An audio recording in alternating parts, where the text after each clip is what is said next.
متمدن لوگوں کی تربیت بہت مشکل ہوتی ہے. ان کے اپنے فلسفے ہوتے ہیں، ان کے اپنے علوم ہوتے ہیں، ان کی اپنی علمیات ہوتی ہیں.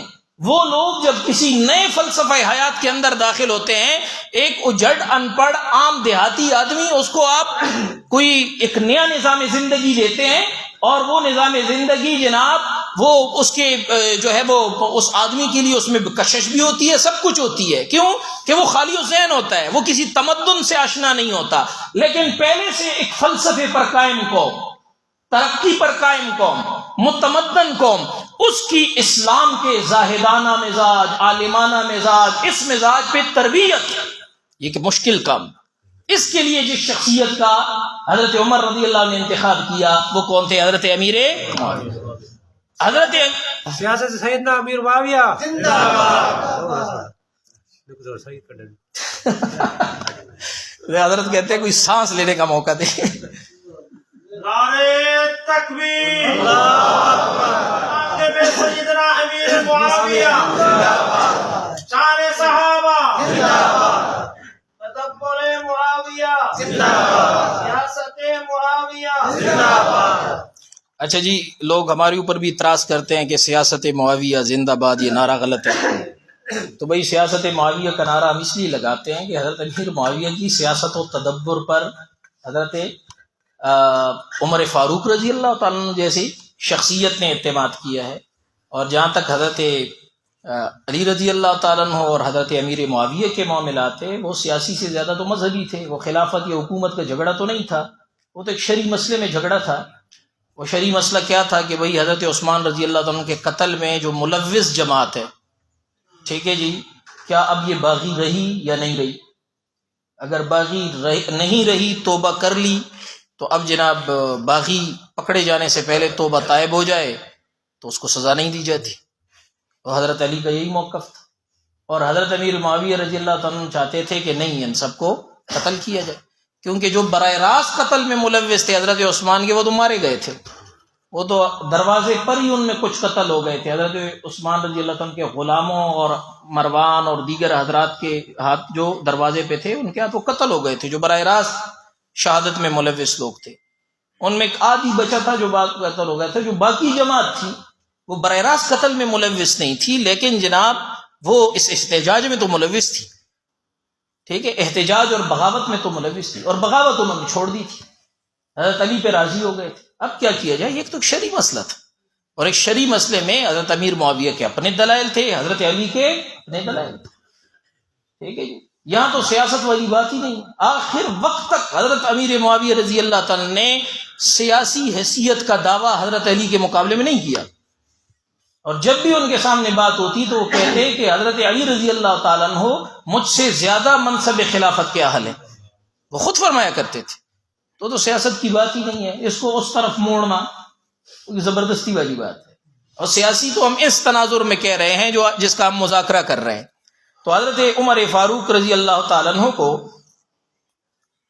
بازنطینیوں کو دبانے کے لیے اور ان کے ٹکر کے لیے ایسی ہی شخصیت کی ضرورت تھی جو متمدن لوگوں کی تربیت کر سکے، ان پر ان کا نظم و نسق سنبھال سکے، اور جناب ان کو اس انداز سے جناب ان پر اپنا جاہ و جلال قائم کرے کہ وہاں پر بغاوتیں نہ اٹھیں، اور جو باقی بازنطینی علاقے ہیں ان پر ان کا مسلسل رعب قائم رہے. اس کے یہ وجوہات، یہ جو ساری باتیں تھیں، یہ جمع تھی حضرت امیر معاویہ رضی اللہ تعالیٰ عنہ میں. اس وجہ سے حضرت عمر رضی اللہ تعالیٰ عنہ نے شام کی گورنری کے لیے حضرت امیر معاویہ کو منتخب کیا. جس وقت فلسطین کی فتح کے موقع پر حضرت عمر تشریف لے گئے تو حضرت امیر معاویہ رضی اللہ تعالیٰ عنہ بہت بڑا جلوس لے کر حضرت عمر کے استقبال کو آئے تھے، اور بڑا شاہانہ پروٹوکول دیا تھا. حضرت عمر رضی اللہ تعالیٰ مدینے سے گئے تھے، اور مدینے کا اپنا ایک رنگ ہے، زاہدانہ رنگ ہے مدینے کا. ٹھیک ہے جی، تو مدینہ تو آج سے 30-40 سال پہلے بھی، یعنی 50 سال پہلے بھی گلیاں کچی تھی. یہ تو اب وہاں بڑا تمدن آ گیا ہے. تو مدینہ کا یہ رنگ تو آج تک جناب رہا. تو اور ایک غلام کو لے کر گئے، اور جناب پیوند زدہ کپڑوں میں گئے، اور اس حال میں گئے کہ چادر کندھے پہ ڈالی ہوئی ہے، موزے ہاتھ میں ہے. تو حضرت معاویہ رضی اللہ تعالیٰ عنہ بازنطینیوں کا مزاج جانتے کہ یہ جو لوگ ہیں چونکہ مادہ پرست ہے، یہ دبتے مادیت سے ہے. یہ ضبط مادیت سے حضرت معاویہ رضی اللہ تعالیٰ عنہ نے دل میں تو مادیت کو نہیں اتارا، لیکن بازنطینیوں کو رگڑنے کے لیے مادی شوکت قائم کی ہے، کیونکہ صحابی کے دل میں مادیت نہیں اتر سکتی، لیکن ظاہری مادی جاہ و جلال اس وقت کی سیاسی ضرورت تھی ان کے خلاف۔ حضرت معاویہ کو اندازہ تھا کہ اگر ہم اپنے خلیفہ کو اتنا اونچا پروٹوکول نہیں دیں گے تو ان پر وہ ہیبت اور شوکت اسلام کی نہیں پڑے۔ یار اس دور کے مادہ پرست وہ تو بہت بڑی بڑی حکومتیں تھیں، یہ آج کل جو ایک چھوٹا سا عہدہ و کرسی ہوتی ہے نا جس کے پاس، اور منہ ٹیڑھا کر کے جو 2-3 انگریزی کے جملے بول سکتا ہے اور مادی تمدن سے تھوڑا بہت آشنا ہوتا ہے، وہ ہم فقیروں کو گھاس ڈالتا ہے۔ الا یہ کہ اچھا جی میں جہاں جاتا ہوں، ایک تو شکل و صورت بھی اللہ تعالیٰ نے مجھے واجبی سی دی ہوئی ہے، اوپر سے میں پگڑی وگڑی بھی نہیں باندھتا ٹھیک ہے، کیونکہ مجھ سے گم ہو جاتی ہے، اور میری بیوی نے مجھ پہ پابندی لگائی ہے کہ پگڑی لے کر آپ نہیں جاؤ گے، ساری پگڑی گم کر دی ٹھیک ہے جی سفروں میں۔ تو جناب اب اگر وہاں کوئی یہ تعارف کروائے نا کہ یہ ایم فل کا گولڈ میڈلسٹ ہے اور اس نے اپنی یونیورسٹی کو ٹاپ کیا ہے اور اس کو گولڈ میڈل، سارے اس طرح بیٹھ جاتے ہیں۔ اور اگر کوئی کہے کہ یار یہ مدرسے کا فاضل ہے، مولوی ہے، تو جناب وہ کیوں؟ یہ جو مادی عہدے ہیں، مادی ڈگریاں ہیں، ان مادیت پرستوں پر ان چیزوں کا روک پڑتا۔ تو حضرت معاویہ رضی اللہ تعالیٰ عنہ اس کو ان کی نفسیات سمجھتے تھے، گورنر تھے، ان کے رگ و پے سے واقف تھے۔ حضرت عمر رضی اللہ تعالیٰ عنہ کو یہ انداز کوئی بھایا نہیں، اور انہوں نے حضرت معاویہ سے سوال بھی کیا کہ یہ کیا بنا رکھا ہے، اتنا بڑا جلوس اور ایسے جناب دستے اور تلواریں لٹکائے ہوئے اور شاہانہ لباس پہ ہوئے، یہ کیا ہوا؟ کیسرا بن گئے ہو یا کیسر بن گئے ہو، میں نے آپ کو اس لیے بھیجا یا؟ تو انہوں نے جواب دیا کہ امیر اگر ہم یہ کام نہیں کریں گے یہ لوگ نہیں دبیں گے، ان کو دبانے کے لیے ان پر اس طرح شکست خوردگی طاری کرنے کے لیے یہ شان و شوکت، یہ اختیار کرنا یہ ہماری مجبوری ہے یار۔ اور حضرت امیر معاویہ رضی اللہ عنہ کی اس توجیہ کو حضرت عمر نے تسلیم کی اور انہوں نے کہا کہ معاویہ میں جب بھی کوئی بات کرتا ہوں آپ اس کی کوئی ایسی توجیہ نکال لیتے ہیں کہ مجھے خاموش ہونا پڑے کوئی ایسی وجہ بیان کرتے ہیں کہ پھر میں قائل ہو جاتا ہوں۔ کسی نے اس موقع پر کہا بھی کہ دیکھی معاویہ کی ذالت کہ حضرت عمر رضی اللہ عنہ کے عتاب سے خود کو بچا لیا، تو وہ واقعی وجہ تھی جو حضرت معاویہ رضی اللہ عنہ نے ارشاد فرمائی، وہ واقعی وجہ تھی، اور انہی بنیادوں پر حضرت عمر بھی سمجھتے تھے کہ یہی وہ چیزیں ہیں جس کی بنیاد پر حضرت معاویہ کو یہاں مقرر کیا گیا۔ لہذا حضرت عمر کا عجیب معیار تھا گورنروں کی، گھوڑے پر رکاب میں پاؤں رکھ کر نہیں بیٹھیں گے، ہوا میں چھلانگ لگا کر بیٹھیں گے، ٹھیک ہے، چھنا ہوا آٹا نہیں کھائیں گے، اور جناب عرب گھوڑے کے علاوہ پر سواری نہیں کریں گے، اور مختلف ان کے معیارات ہیں۔ حضرت مولانا ادریس کاندیلوی رحمۃ اللہ علیہ نے ان کو لکھا ہے، سیرت المصطفیٰ میں بھی لکھا ہے اور الفاروق میں بھی موجود ہے کہ کیا کیا معیارات تھے حضرت عمر، روحانی معیارات تھے، ان کے علمی معیارات تھے، تمدن اور زندگی کے حوالے کے گورنروں کے معیارات تھے۔ اور حضرت جو ہے وہ عمر رضی اللہ تعالیٰ نے حضرت محمد بن مسلمہ رضی اللہ تعالیٰ عنہ کو یہ گورنروں کے احتساب کا عہدہ دیا ہوا تھا، اور اس کی وجہ یہ تھی کہ بڑے کھرے آدمی تھے، بہت صاف آدمی تھے حضرت محمد بن مسلمہ رضی اللہ تعالیٰ عنہ، کسی کے غلط بات میں نہ کسی کے منصب کی رعایت نہیں کرتے تھے، صاف کہہ دیتے تھے۔ حضرت عمر رضی اللہ تعالیٰ نے ایک دفعہ گپ شپ میں مذاق میں چلتے ہوئے ان سے پوچھا حضرت محمد بن مسلمہ سے کہ حکومت کی بارے میں کیا رائے ہے، حکومت کیسی چل رہی ہے؟ انہوں نے کہا حضرت بالکل ٹھیک چل رہے ہو، اور اگر معمولی سے بھی ٹیڑھے ہو گئے نا تو تیر کی طرح سیدھا کر دیں گے۔ تو حضرت عمر رضی اللہ تعالیٰ نے فرمایا کہ اس کو نا گورنروں کے نگرانی کا عہدہ دے دے یہ بندہ جو ہے اگر یہ میرے بارے میں بلاغ تبصرہ کر سکتا ہے تو یہ گورنروں کے بارے میں بھی صحیح رپورٹ مجھے دے گا۔ وقتاً فوقتاً حضرت محمد بن مسلمہ رضی اللہ تعالیٰ عنہ ان کو حضرت عمر مختلف صوبہ جات میں بھیجتے تھے اور وہ گورنروں کے بارے میں رپورٹ دیا کرتے تھے۔ عجیب بات یہ ہے کہ تواریخ میں سب سے صاف رپورٹیں جو ہے وہ حضرت امیر معاویہ رضی اللہ عنہ، حضرت محمد بن مسلمہ وہ رپورٹیں۔ تو یہ جو حضرت امیر معاویہ رضی اللہ عنہ پہ تنقیدات میں نا اس پہلو کو بھی شامل کیا جاتا ہے کہ عام گورنروں کے بجائے جناب ان کا انداز بڑا شاہانہ تھا اور تخت تھا، اور جناب پہلا دربار انہوں نے لگایا اور درباری دسترخوان اور یہ وہ۔ تو بھائی یہ وہ چیزیں تھیں جیسے خود عہد صحابہ میں دور فاروقی میں توثیق حاصل تھی، حاشیہ نشینوں نے بہت سارے حاشیے بھی چڑھا دیے، لیکن جو کچھ تھا اور جس قدر تھا وہ حضرت عمر رضی اللہ عنہ کے محتسبین کے نظر میں بھی تھا، خود حضرت عمر کے علم میں بھی تھا، اس شورا کے علم میں بھی تھا، اور سب کی توثیق حضرت معاویہ رضی اللہ عنہ کو اس وقت حاصل تھی۔ یہ دور فاروقی کا کچھ تذکرہ ہے، دور عثمانی۔ حضرت امیر معاویہ رضی اللہ عنہ کی جو اصل جوہر ہیں اور جو مارکے ہیں اور جو جناب ان کا سیاسی جاہ و جلال ہے، وہ دور عثمانی میں کھلنا شروع ہوا۔ حضرت امیر معاویہ رضی اللہ عنہ کو سب سے زیادہ انتظار جو تھا وہ بحری بیڑے کا تھا۔ اس کی وجہ یہ تھی کہ شام ہر وقت بازنطینیوں کے بحری ترکتازیوں سے خطرے میں تھا، اور کسی وقت بھی یہ خدشہ تھا کہ یہ تو ان کا جاہ و جلال تھا کہ شامی اور بازنطینی وہ ہمت نہیں کر پاتے تھے، ورنہ ان کے پاس بڑے بحری بیڑے تھے اور بحری فوجی تھی۔ تو اس کے لیے ضروری تھا کہ جناب حضرت امیر معاویہ بھی ایک بحری فوج تشکیل دیں، بحری جہازوں کے کارخانے قائم کریں، اور جناب یہاں پر ایک ایسا بیڑا کھڑا کریں بحر متوسط میں جو شام کے لیے محافظ ہو۔ حضرت عمر رضی اللہ عنہ سے انہوں نے اجازت چاہی۔ حضرت عمر رضی اللہ عنہ نے ان صحابہ کو جمع کیا جنہوں نے عہد جاہلیت میں یا بعد میں بحری اسفار کیے تھے۔ خود حضرت عمر کو کبھی بحری سفر کا اتفاق نہیں ہوا۔ حضرت عمر جو فیصلہ کرتے تھے بہت ہی شورا اور مشورے اور تدبر کے بعد، ان صحابہ نے حضرت عمر رضی اللہ عنہ کو ان بحری خطرات سے آگاہ کیا کہ حضرت یہ خطرے ہوتے ہیں بحری سفر میں، اس طرح جو ہے چکر آتے ہیں، جہاز ڈوبتے ہیں، یہ ہوتا ہے۔ حضرت عمر کی رائے نہیں بن سکتی، کیونکہ جن صحابہ کے بحری اسفار ہوئے تھے وہ تو ظاہری بات ہے بحری سفر کوئی اتنا آسان کام تو نہیں ہوتا۔ حضرت معاویہ تو دیکھتے تھے رومیوں کو کہ ان کے بحری بیڑے بحر متوسط میں گردش کرتے ہیں، تو ہم کیوں نہیں کر سکتے؟ ہم بھی کر سکتے ہیں۔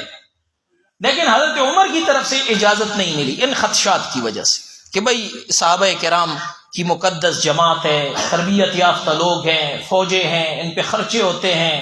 ایک فوجی اتنی آسانی سے تو تیار نہیں ہوتا نا، تو آج میں دیکھو ایک فوجی تیار ہو، لاکھوں خرچے اس پہ ہوتے ہیں، اور جناب اس کو اس طرح سمندری مہمات کے اندر حضرت عمر نہیں چاہتے تھے کہ اس طرح ضائع ہو۔ حضرت عثمان کا جب عہد آیا تو حضرت امیر معاویہ نے وہی درخواست حضرت عثمان کو بھی پیش کی۔ کیوں؟ اس لیے کہ تو بحری جہاد کی بڑی فضیلت تھی، اور لیکن تھا خطرناک سفر۔ تو حضرت قبرص پر جب حملے کی اجازت حضرت نے چاہی تو حضرت عثمان رضی اللہ عنہ چونکہ پہلے شورا میں رہ چکے تھے اور حضرت عمر کی شورا میں تھے، ان کے سامنے حضرت عمر کا فیصلہ بھی تھا۔ حضرت عثمان رضی اللہ عنہ نے بڑی کڑی شرط کے ساتھ اجازت دی، اور وہ کڑی شرط یہ تھی کہ اس جنگی مہم کی قیادت معاویہ خود کریں گے، اور قیادت اس طور پر کریں گے کہ اپنے بچے بیوی بھی اپنے ساتھ لے کر جائیں، اولاد سب کو بٹھاؤ بحری بیڑے میں کہ اگر ڈوبتے ہیں تو پھر آپ سارے ڈوبے۔ یہ دیکھیں حضرت عثمان رضی اللہ عنہ بصیرت دیکھیں نا، ایک سابقہ فیصلہ حضرت عمر کا تھا، کس خدشے کی بنیاد پہ تھا کہ صحابہ کی جانیں، تابعین کی جانیں ضائع نہ ہوں، اور حضرت معاویہ کے اصرار پر اور وہاں کی جو تزویراتی ضروریات تھی وہ مسلسل حضرت دور عمر ہی سے رکھ رہے تھے مرکز کے سامنے کہ یہ یہاں کی تزویراتی ضرورات ہیں، اور ان ضروریات کے تحت ہمیں بحری فوج آج کل تشکیل دینی پڑے گی۔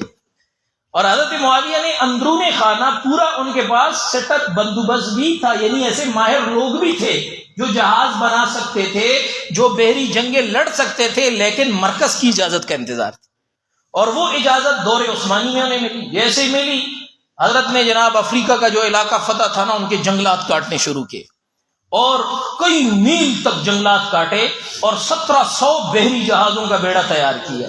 اردن کے ساحل پر اس کا کارخانہ بنایا حضرت امیر معاویہ رضی اللہ عنہ نے، اور پھر حضرت امیر معاویہ نے خود اس جنگ کی قیادت کی، اور اپنے اہل خانہ، بیوی، بچوں کو لے کر چلے۔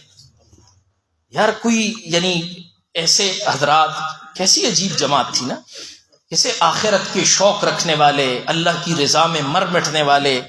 انسان اپنی جان پہ تو کھیل جاتا ہے، اپنے بچوں پہ کھیلنا، اور پھر یہ کہ پہلا تجربہ ہے، جہاز پہلی دفعہ بن رہے ہیں۔ ہم تو جو نیا پائلٹ ہو نا، اس کے ساتھ بھی سوار ہوتے ہوئے خوف ہوتا ہے کہ پہلی دفعہ اڑا رہا ہے، کہیں کھڈے لائن نہ لگا دے۔ ٹھیک ہے، جس کمپنی کا جناب پہلی دفعہ پرواز ہو، اس میں لوگ جاتے ہوئے ڈرتے ہیں کہ ان کی پہلی پرواز ہے۔ جہاز پہلی دفعہ بن رہے ہیں، مہم پھیلی ہے، حضرت معاویہ اپنے بیوی بچوں سمیت اس مہم میں شریک ہوئے۔ اچھا، خطرناک جنگی مہم کی وجہ سے حضرت عثمان نے دوسری شرط یہ عائد کی کہ جو سرکاری فوج ہے اس کو بھی اختیار دیا جائے کہ کون جاتا ہے کون نہیں جاتا، اس میں جبر نہ ہو کہ فوج ضرور جائے۔ لیکن یہ اس کی جو فضیلت حضرت ام حرام رضی اللہ عنہ نے بیان کی تھی وہ حمص میں بیان کی، اور حضرت ابو ذر غفاری ٹھیک ہے وہ بھی اٹھے، ٹھیک ہے حضرت ابو دردہ وہ بھی اٹھے، اور کیا یہ جناب حضرت شداد بن اوس رضی اللہ عنہ اور کبار صحابہ سارے تیار ہو گئے۔ اب ان بوڑھے جرنیلوں کو دیکھ کر جو نوجوان کا پیچھے رہ سکتے تھے، وہ زبردست بیڑی بیڑا تیار ہوا، اور قبرص پر جو زبردست حملہ ہوا اور جو جنگ ہوئی، قبرص والے ایک دن بھی نہ ٹک سکے اور معاہدے پہ راضی ہوئے۔ یہاں بھی حضرت معاویہ کا بڑا عجیب تدبر ہے۔ حضرت معاویہ رضی اللہ عنہ نے انہی کو قائم رکھا اس زمین، اور کہا کہ جتنا بازنطینی ریاست کو ٹیکس دیتے تھے اتنا ہمیں دو گے، لیکن ایک شرط ہوگی کہ ہمیں یہاں سے بازنطینیوں پر حملوں کی گزرگاہ ہوگی، یہ ہمارا اڈا ہوگا۔ ٹھیک ہے، یہ ہے عالمی طاقتوں کے فیصلے، ٹھیک ہے، عالمی طاقتیں اس طرح فیصلہ کرتی ہے۔ ہاں، وہ اس طرح نہیں ہوتی کہ جناب پہلے انتظار کرتے ہیں کہ آ جائیں آ جائیں آ جائیں، پھر اس کے بعد جناب ہم کریں گے۔ وہ یہ غالب طاقتیں اور قوتیں جو ہوتی ہیں ان کی نفسیات یہ ہوتی ہے۔ آپ ٹرمپ کو دیکھو، ظالم اور جابر کو، اور وہ ونزویلا میں اتر گیا اور صدر کو اٹھا کے گیا ہے، جہاں چاہتا ہے اپنا اڈا بناتا ہے، جہاں چاہتا ہے اپنی گزرگاہ بناتا ہے، کون اس کو روک سکتا ہے؟ حضرت معاویہ اس پوزیشن پہ آ گئے کہ انہوں نے اس قبرص کو قابو کیا، اور جہانگیری اور یہ چیزیں تو صحابہ کو مطلوب نہیں تھی، ان کو مطلوب تھا کہ بھائی دین کی دعوت کہاں تک ہم آگے پہنچا سکتے ہیں۔ لہذا حضرت معاویہ نے مصلحت یہی سمجھی کہ یہاں پر اپنے صحابہ ان کو بسانے کے بجائے یہ اقتدار انہی کے پاس رہنے دیا جائے، ان سے ٹیکس وصول کیا جائے، یہ ہماری جناب وہ قبول کر لیں، اطاعت قبول کر لیں، اور جناب ہماری گزرگاہ یہاں ہو، ہمارا اڈا ہو، بحری اڈا ہو، جہاں سے ہم یہاں پر آگے جناب بڑھ سکیں۔ تو یہ آرمینیا اگلا قبرص کے ساتھ، آرمینیا کی فتح پہلی ہوئی قبرص سے، لیکن اس کا ذکر بحری بیڑے کے ضمن میں آیا۔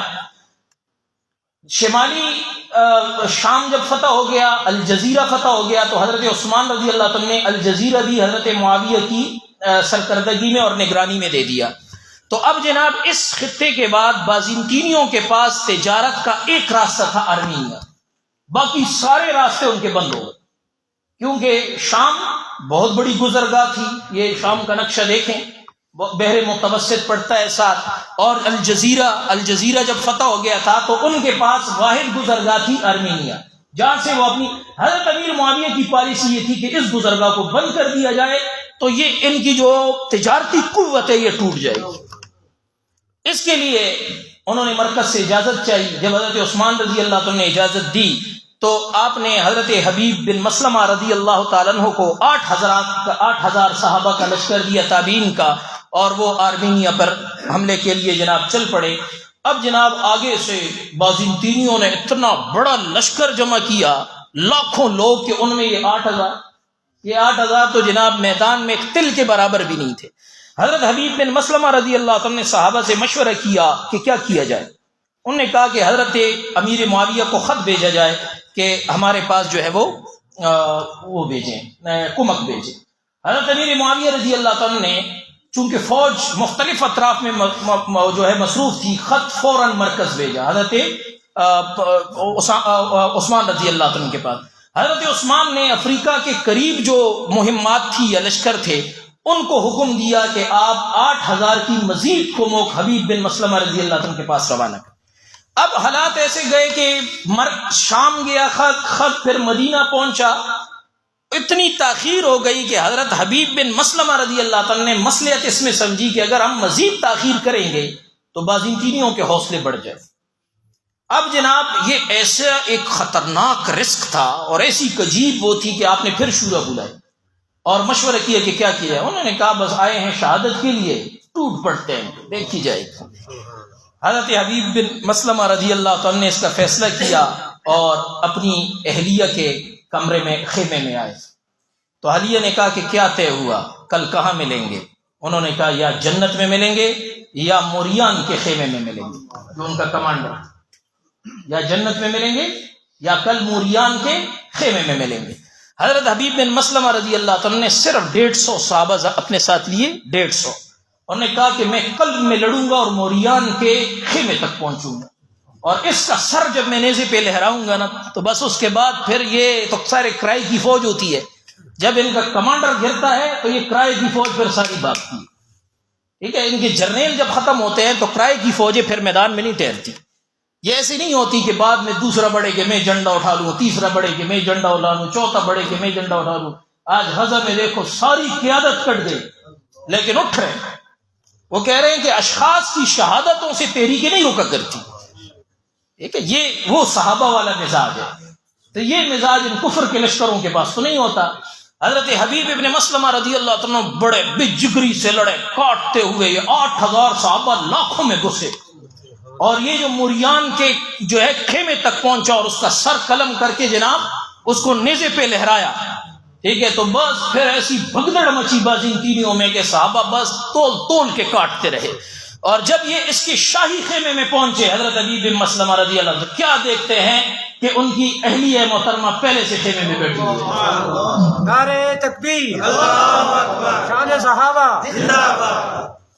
تو میرے بھائیوں، آرمینیا کو فتح کرنے کے بعد حضرت امیر معاویہ رضی اللہ عنہ کی حیثیت بحر متوسط میں ایسی ہو گئی کہ شمال میں ایشیا کوچک سے لے کر بلکان تک، مشرقی طرف میں فلسطین، جنوب میں مصر اور شمالی افریقہ، مغرب میں مراکش کے ساحلی مقامات، یہ سارے کے سارے حضرت معاویہ کے دسترس میں آ گئے، سارے مقامات، اور اس ہر مقام پر حضرت امیر معاویہ نے ایک بحری بیڑا تیار کر کے رکھا، تو بحر متوسط کے اندر صحابہ کے بحری بیڑے گشت کرتے تھے، اور بحر متوسط کی جو جغرافیائی اور تصویراتی حیثیت تھی وہ ایسی تھی کہ جو قوت بحر متوسط پہ قابض ہو گئی گویا اس نے 3 براعظموں کا کنٹرول حاصل کر لیا، ایشیا کا اور افریقہ کا اور یورپ کا۔ تو اس پوزیشن پر عالم اسلام کو لانے والی جو شخصیت ہے وہ حضرت امیر معاویہ رضی اللہ عنہ، اور یہ حضرت امیر معاویہ، فتوحات حضرت امیر معاویہ، تدبر حضرت امیر معاویہ۔ اچھا، اس میں جو بہت بڑا کردار ہے حضرت معاویہ کے دستراز، جنہوں نے حضرت امیر معاویہ کے خوابوں کو عملی جامہ پہنایا ہے، عبداللہ بن قیس رضی اللہ عنہ، یہ امیر البحر تھے، یہ نیوی چیف تھے اس زمانے میں حضرت امیر معاویہ رضی اللہ عنہ کے اور خلافت عثمانیہ میں۔ ایڈمرل، ہاں، یہ وہ نیوی کے چیف صحابہ کی یہ تھے، یہ سارے خواب اس شخص نے شرمندہ تعبیر کیے ہیں۔ اس کا ایک مارکا ذکر کر دیا جائے، پھر مختصر کرتے ہیں، اس کو کہتے ہیں مارکہ ذات السواری۔ یہ اتنی بڑی جنگ ہوئی ہے کہ دنیا کے بڑی بحری جنگوں میں یہ غیر مسلم مورخین بھی اس کو ذکر کرتے ہیں، دنیا کی جو بڑی بحری جنگیں ہوئی ہیں۔ صحابہ کرام کا بحری بیڑا حضرت عمر رضی اللہ عنہ نے، حضرت امیر معاویہ نے حضرت عبداللہ بن قیس رضی اللہ عنہ کی قیادت میں روانہ فرمایا علاقے پہ حملے کے لیے۔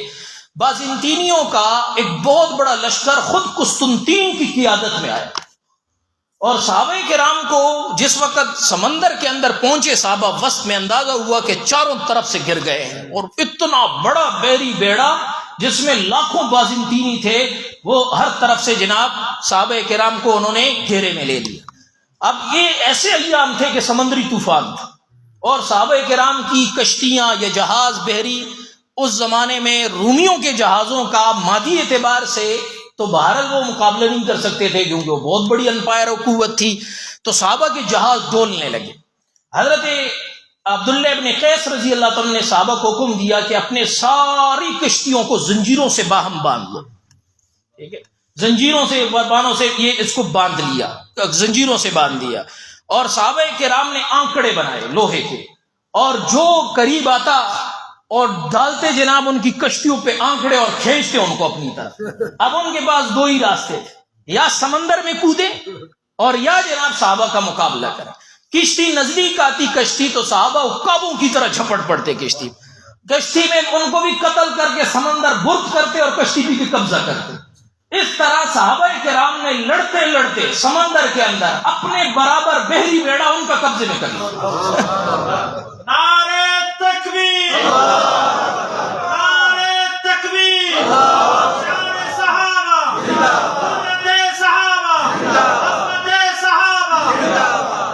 سواری یہ بادبان کی لکڑیوں کو کہا جاتا ہے عربی میں. تو چونکہ یہ مارکا ایسا لڑا گیا کہ اس میں یہ لکڑیاں جناب یہ ساری زنجیروں کے ساتھ باہم باندھی گئی تھی اور سمندر کے اندر، اور اس میں قسطنطین بہت مشکل سے بچ کے بھاگا ہے، اور ایسا بھاگا ہے کہ وہ اپنے دارالحکومت بھی نہیں بھاگ سکا. وہ دارالحکومت بھی نہیں بھاگ سکا، وہ کسی اور علاقے بھاگ گیا تھا جہاں موت اس کا انتظار کر رہی تھی. تو یہ حالت کی حضرت امیر معاویہ رضی اللہ تعالیٰ نے اس وقت کی بازنطینی ریاست کی، اور یہ پوزیشن جو بحر متوسط میں تھی یہ انہوں نے اپنی بصیرت سے، جرت سے، شجاعت سے، اور اپنا جو شام کا تمدن تھا اس کے جو وسائل تھے اس کو، جو اسلام کی شان و شوکت تھی اس کے لیے استعمال کر کے اسلام کو اس سیاسی سطح پر حضرت امیر معاویہ رضی اللہ عنہ نے لایا. اب جناب حضرت عثمان رضی اللہ عنہ کا جو شہادت کا خونچ کا واقعہ ہے اور اس میں حضرت معاویہ کا کردار ہے، اس کو ذرا وہ رکھ کے، کیونکہ حضرت عثمان رضی اللہ عنہ پر بھی آپ کے پروگرام ہوتے ہیں، اس میں آپ سنتے رہتے ہیں. حضرت علی رضی اللہ عنہ کے جب دور خلافت آیا، حضرت علی رضی اللہ عنہ کی بیعت میں اختلاف ہو گیا، بیعت ہو گئی، تو اس میں وہ مشہور موقف جو ہم شروع میں اشارے کر چکے ہیں، اور بڑا طویل ایک عرصہ مسلمانوں کی تلواریں آپس میں قاتلین عثمان کے قصاص پر اختلاف کی وجہ سے وہ چلتی رہیں. پھر جناب اس میں 40 ہجری میں حضرت امیر معاویہ رضی اللہ عنہ نے حضرت علی کو خط لکھے کہ بہت زیادہ آپس میں ہمارا جنگ و جدال ہو چکا ہے، تو فی الحال ہم جو ہے نا بس اپنے اپنے علاقوں میں رہیں، کسی پر حملے نہ کریں، اور اس معاملے کو فی الحال یہاں تک رکھیں. تو حضرت علی رضی اللہ عنہ نے اس خط کے جواب میں توثیق کی. محقق اہل سنت حضرت ڈاکٹر خالد محمود صاحب رحمۃ اللہ علیہ فرمایا کرتے تھے کہ یہ حضرت علی کی طرف سے تعہد تھا کہ گویا شام پر آپ کو بس برقرار رکھا جا رہا ہے. اور یہ حضرت علی رضی اللہ عنہ کے خلافت کے آخری وقت میں ہوا. چاہے اس کے بعد رمضان میں شہید ہو گئے حضرت علی رضی اللہ عنہ ایک خارجی بدبخت کی وجہ سے. اور یہ جو اسلام کے مشترکہ دشمن تھے نا، وہ اس دور میں سمجھ میں آتے ہیں. اور بازنطینی مشترکہ دشمن تھے، اور اندرونی طور پر یہ صبائی اور خارجی مشترکہ دشمن تھے. یہ نہیں کہ کوئی حضرت علی کے بڑے متوالے تھے اور حضرت امیر معاویہ کے مخالف تھے. لیکن تینوں حضرات کو، حضرت امیر معاویہ کو، حضرت عمر بن عاص کو، حضرت علی کو شہید کرنے کے لیے ایک ہی گروہ کے 3 بندے منتخب ہوئے نا، ایک ہی گروہ ہے. خارجی ابن ملجم کو ادھر بھیجا، عمر تیمی کو حضرت امیر معاویہ یا حضرت عمر بن عاص کے خلاف بھیجا، ایک اور تھا اس کو جناب تو تمیمی کو، ایک عمر تمیمی کو حضرت عمر بن عاص کے خلاف بھیجا گیا تھا، یا حضرت معاویہ کے خلاف ایک اور بھی تھا، تو اس کو جناب حضرت ان حضرات 2 تو وہ 2 تو ناکام ہو گئے، اور ابن ملجم خبیث کامیاب ہو گیا. حضرت علی رضی اللہ تعالیٰ عنہ کی شہادت کا حادثہ ہو گیا. اس کے بعد حضرت حسن رضی اللہ عنہ کا جو 6 مہینے کا دور ہے، اس میں آپ دیکھیں تاریخ پڑھے تو رجحان یہی تھا کہ بس یہ قضیہ ختم ہو جائے. اور الحمدللہ حضرت حسن رضی اللہ تعالیٰ عنہ کی فراست اور کوشش سے، اور حضرت امیر معاویہ رضی اللہ عنہ کی فراخ دلی اور وسعت سے یہ معاملہ ختم ہو گیا. اور ایک بار پھر وہ مسلمان، وہ سارے کے سارے جناب کیا ہو گئے، متفق ہو گئے ایک امیر پر، اور حضرت امیر معاویہ رضی اللہ عنہ کو امیر تسلیم کر لیا گیا. حضور اقدس صلی اللہ علیہ وسلم نے اس مبارک جوڑ کی خوشخبری دی تھی، اور حضرت حسن رضی اللہ عنہ کی یہ فضیلت بیان کی تھی کہ میرے اس بیٹے کی وجہ سے مومنین کی 2 گروہوں کے اندر جوڑ اور صلح پیدا ہوگی. اور آپ صلی اللہ علیہ وسلم کی وہ پیشگوئی پوری ہوئی، اور حضرت امیر معاویہ رضی اللہ عنہ نے صاف کاغذ حضرت حسن کے سامنے رکھا اور پہلے سے دستخط کر دیے کہ جو کچھ لکھنا چاہتے ہیں اس پہ لکھ لیں، لیکن امت کے اندر جوڑ پیدا ہو جائے. حضرت امیر معاویہ رضی اللہ عنہ کو یہاں خلیفہ نہ کسی تلوار کے جبر سے تسلیم کیا گیا، کیونکہ تلواریں تو پہلے بھی چلاتے رہے اور چلتی رہی. اور حضرات حسنین تو وہ لوگ ہیں کہ اگر کربلا میں 72 بھی باقی بچے تو تب بھی وہ لڑے، اور جس وقت ان کے پیچھے لاکھوں تلواریں تھیں، کیا وہ کسی کا جبر تسلیم کر سکتے تھے یا کسی دباؤ میں آ سکتے تھے؟ یہ کام جو ہوا وہ محض خیر خواہی اور للہیت کی بنیاد پہ ہوا، اور صرف اس لیے ہوا کہ امت مسلمہ کو دوبارہ وحدت کے اندر جوڑ دیا جائے. اور اس میں حضرت حسن اور حضرت امیر معاویہ کی دونوں کی ایک زبردست جو ہے شان صحابیت جو ہے وہ سامنے آتی ہے کہ دونوں نے کیا ایثار کیا اور کتنے تدبر کا مظاہرہ کیا. اب جناب حضرت امیر معاویہ رضی اللہ عنہ کا اپنا دور، اس میں یہی فتوحات رہی. بازنطینیوں کے خلاف افریقہ فتح ہوا، یہ نقشہ لگا ہوا ہے، خراسان فتح ہوا، سندھ فتح ہوا، مکران فتح ہوا، یہ ساری مہمات ایک دن امیر معاویہ رضی اللہ تعالیٰ نے نہ کفر کو چین سے بیٹھنے دیا اور نہ خود وہ تسلی کر کے بیٹھے کہ بس جناب اسلام کا پیغام رک گیا ہے۔ آخری وقت تک وہ مہمات بیچتے رہے اور اسلام کی یہ جو سلطنت ہے اور شوکت ہے اور قوت ہے اس کو توسیع دیتے رہے۔ ان نقشوں کو آپ دیکھ لیں، اس وقت دنیا کے دریاب جغرافیے کا نصف حصہ یہ بنتا ہے، 64,65,000 مربع میل اس وقت کے دریاب جغرافیے کا آدھا بنتا ہے۔ گورا آدھی دنیا تک حضرت امیر معاویہ رضی اللہ عنہ نے اپنی شان و شوکت، اسلام کی شان و شوکت اس میں قائم کی۔ اب جناب یہ کچھ چیزیں جو آج کل یہ لوگ سوشل میڈیا پہ اٹھاتے ہیں ان کا مختصر تذکرہ کرتے ہیں۔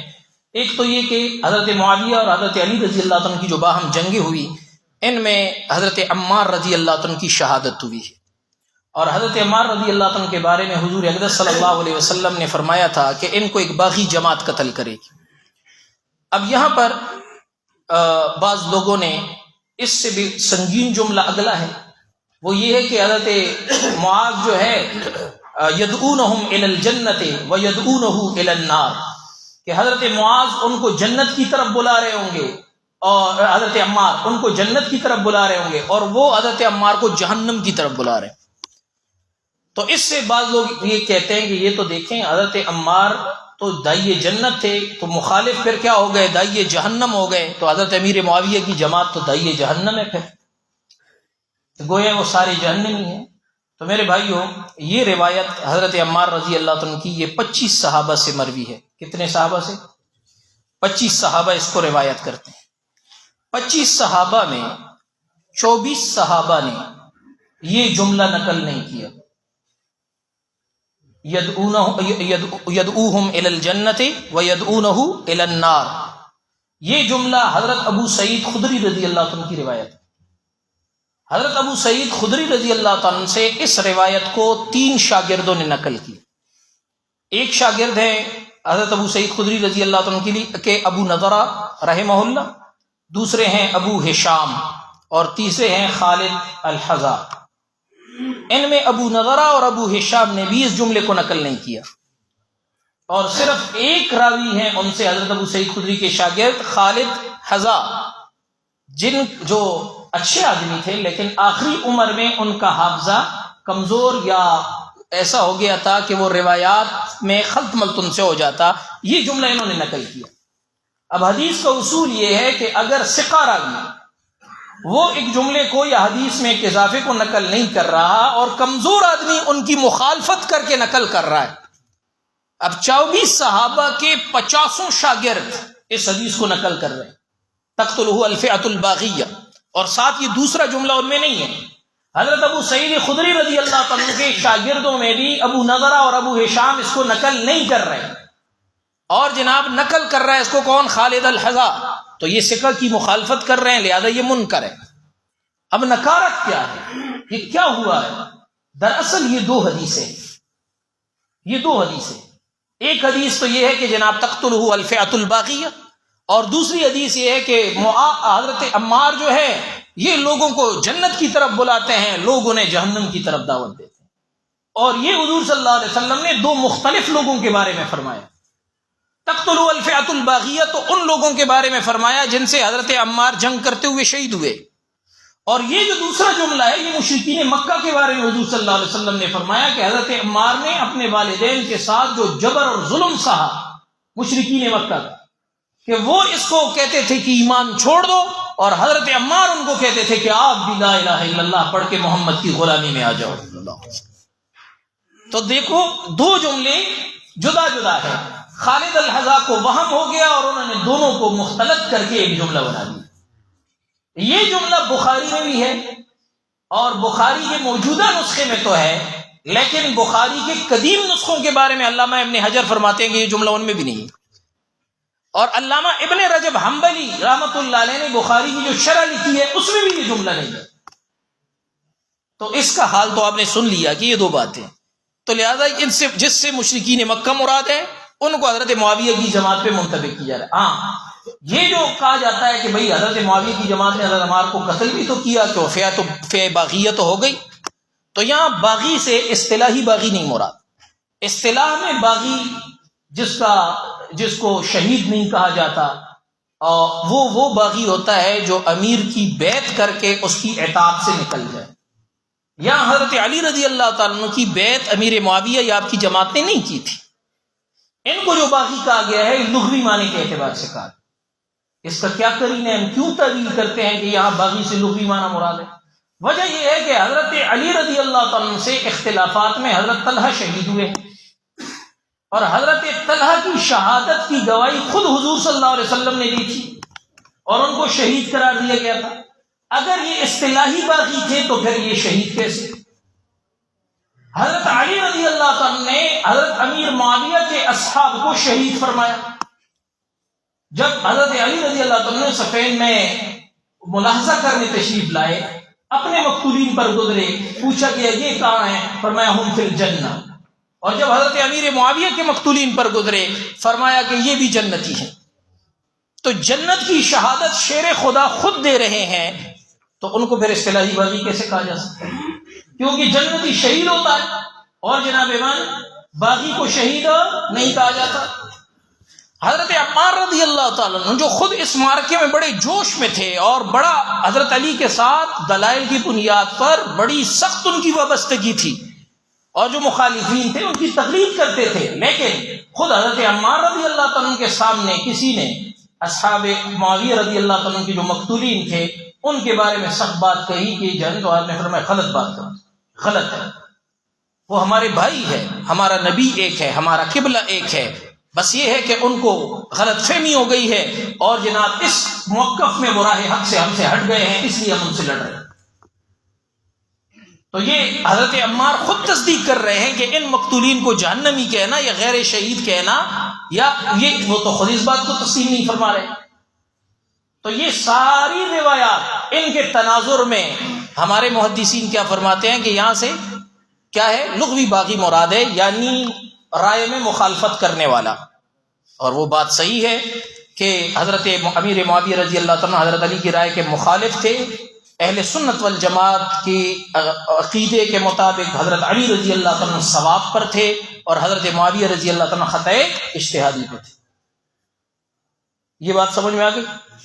اچھا، حضرت علی رضی اللہ عنہ کے بارے میں ایک دوسرا پروپیگنڈا حضرت امیر معاویہ کے بارے میں یہ عام ہے معاذ اللہ کہ حضرت امیر معاویہ پر اپنے گورنروں کو سب و شتم کا حکم دیتے تھے. حضرت سعد بن ابی وقاص رضی اللہ عنہ کی روایت ہے. یہ روایت حضرت سعد بن ابی وقاص رضی اللہ عنہ سے ان کے صاحبزادے عامر بن سعد نے کی، اور اس کے علاوہ 12 مزید شاگردوں نے کی. جو 12 مزید شاگردوں نے کی اس میں سب و شتم کا ذکر نہیں. عامر بن سعد سے اس روایت کو 5 شاگردوں نے نقل کیا. کتنے شاگردوں نے؟ ان میں سے صرف بکیر بن مسمار اس کی طریق میں اس کا ذکر ہے، باقی 4 کے طریق میں اس کا ذکر نہیں. معاملہ یہاں بھی وہی ہے کہ بکیر بن مسمار کے بارے میں یہی کہتے ہیں جناب محدثین اور رجال کے علماء کہ ان کو اختلاط ہو گیا تھا، حفظ ان کا کمزور تھا، اس لیے ان سے روایت میں خلط مند ہو گئی. ان سے جو ثقہ حضرات ہے وہ تو یہ بات نقل نہیں کر رہے، جب نہیں کر رہے تو یہ بات منکر ہے. اب جناب لوگ کہتے ہیں یہ تو مسلم شریف میں آیا ہوا ہے. تو امام مسلم کا سنی اور طریقہ کار یہ ہے کہ جب وہ کسی طریق کے اندر نکارت ہوتی ہے اور ایک ایسا اضافہ ہوتا ہے جو درست نہیں ہوتا، لیکن اس طریق کا اختلاف ظاہر کرنے کے لیے وہ اس کو نقل کر دیتے تاکہ محدث کے سامنے رہے کہ جناب من یہ اس طریق کے اندر یہ اختلاف ہے، یہ اضافہ ہے. یہ حضرت امام مسلم کا سنی ہے، طریقہ کار ہے، اور مسلم شریف میں اس کی 20 مثالیں ہیں. یہ صرف ایک جگہ نہیں ہے کہ طریق کے اختلاف کے اظہار کے لیے امام مسلم ایسی بات نقل کر دیتے ہیں تاکہ محدث کو پتہ چلے کہ یہ اس طریق میں یہ راوی یہ بات کہنے میں اکیلا ہے، متفرد ہے، اس کے ساتھ کسی اور نے اتفاق نہیں کیا. حضرت امیر معاویہ رضی اللہ عنہ کی جو خلافت ہے اس سے اس حدیث سے بھی استدلال کیا جاتا ہے کہ جناب حضرت امیر معاویہ رضی اللہ تعالیٰ عنہ کے حضور صلی اللہ علیہ وسلم نے فرمایا میرے بعد خلافت 30 سال ہوگی اور اس کے بعد کاٹ کھانے والی بادشاہت ہوگی. مسند احمد کی روایت. حالانکہ یہی روایت یہاں اجمالا ہے اور دوسری کتابوں میں سند حسن کے ساتھ تفصیل سے آئی ہے، اور حضرت ابن عباس رضی اللہ عنہ سے سند حسن کے ساتھ تفصیل سے آئی جس میں 30 سال خلافت راشدہ کے بعد حضور صلی اللہ علیہ وسلم نے فرمایا اس کے بعد ہوگا خلافت و رحمت، اور پھر فرمایا امارت و رحمت، پھر فرمایا کہ کاٹ کارنے والی بادشاہت۔ تو یہ جو خلافت راشدہ کے بعد حضرت امیر معاویہ رضی اللہ عنہ کی بادشاہت ہے، تو یہ بادشاہت اور یہ خلافت یہ رحمت ہے۔ پہلی راشدہ تھی اور یہ عادلہ، خلافت عادلہ، اور جناب خلافت رحمت والی خلافت یہ ہے جس کی طرف حضرت ابن عباس رضی اللہ عنہ کی روایت میں اشارہ ہوا ہے۔ اور حضرت معاویہ رضی اللہ عنہ کی سیرت، کارنامے، یہ تو آپ نے سن لیے۔ تو ایسا تو نہیں تھا کہ حضرت حسن رضی اللہ عنہ سے اقتدار لینے کے بعد اگلے دن ملک کے سارے قاضی بھی بدل گئے، اور ملک کے جناب بند سارے وزیر بھی بدل گئے، اور سارے جرنیل بھی بدل گئے۔ بھئی عدالتوں کے قاضی بھی وہی تھے، اور شورا بھی وہی تھی، اور جناب جرنیل بھی وہی تھے، سارا کچھ تو وہی تھا۔ حکومت کا سیٹ اپ کوئی ایک دن میں تو چینج نہیں ہوا بھائی کہ وہ جناب کاٹ کھانے والی بادشاہت بن گئی۔ تو لہذا یہ ملک عزوز کا مصداق ٹھہرانا حضرت معاویہ رضی اللہ عنہ کو یہ تمام روایات پر نظر نہ رکھنے کی غلطی ہے۔ اگر ایک معاملے میں ایک روایت کی بنیاد پر جب بھی کوئی محدث، فقیہ، دانشور فیصلہ کرے گا غلطی کرے گا۔ ایک واقعے کے متعلق جميع روایات کو جمع کیا جائے گا تب جناب درست نتیجے تک انسان پہنچ سکتا ہے۔ حضرت امیر معاویہ رضی اللہ عنہ کی جو ذاتی خصوصیات تھی، قرآن سے انتہائی شغف تھا۔ حضرت ابو موسیٰ اشعری رضی اللہ عنہ بہت پیاری تلاوت کرتے تھے، ازواج مطہرات بھی ان کی تلاوت سننے کی فرمائش کرتے تھے۔ حضرت امیر معاویہ کو پتہ چلا کہ حضرت ابو موسیٰ اشعری رضی اللہ عنہ شام آئے ہیں اور فلاں گھر میں قیام ہے اور تہجد میں قرآن سناتے ہیں، تو حضرت امیر معاویہ اپنے گھر سے تہجد میں ان کا قرآن سننے جاتے ہیں۔ اور حضرت امیر معاویہ رضی اللہ عنہ یہ تبرکات رسول اللہ صلی اللہ علیہ وسلم سے بڑا عشق تھا۔ جب مدینہ طیبہ آپ تشریف لائے تو حضرت عائشہ رضی اللہ تعالیٰ عنہ سے عرض کیا کہ آپ صلی اللہ علیہ وسلم کی چادر مبارک اور منہ مبارک میرے پاس بھیج۔ حضرت عائشہ نے بھیجا، آپ نے چادر جناب بدن پہ ڈالی اور منہ مبارک پانی میں رکھا اور اس پہ پانی کو پیا۔ یہ عقیدت تھی حضور صلی اللہ علیہ وسلم کے تبرکات سے۔ اور حضور اقدس صلی اللہ علیہ وسلم نے وضو کروانے پر حضرت امیر معاویہ کو ایک کرتا انعام میں دیا تھا۔ وہ کرتا آپ نے وصیت کی تھی کہ مجھے کفن کے طور پر پہنانا، اور آپ صلی اللہ علیہ وسلم کے جو ناخن مبارک محفوظ تھے، کاٹے تھے حضرت معاویہ نے، ان کے بارے میں فرمایا کہ میری آنکھوں کے اوپر رکھنا۔ اس عظیم عاشق رسول کو تاریخی اعتبار سے جس طرح آلودہ کر کے ہمارے نئی نسلوں کے سامنے معاذاللہ پیش کیا جاتا ہے، تو ہماری ذمہ داری ہے کہ ممبر و محراب سے ہم اپنے ان اکابر صحابہ کرام کے مناقب بیان کریں، ان کی زندگی اور سیرت کا حقیقی پہلو بیان کریں، تاکہ ہماری نئی نسل ان حادث فتنوں سے حفاظت میں رہے۔ اللہ رب العزت عمل کی توفیق نصیب۔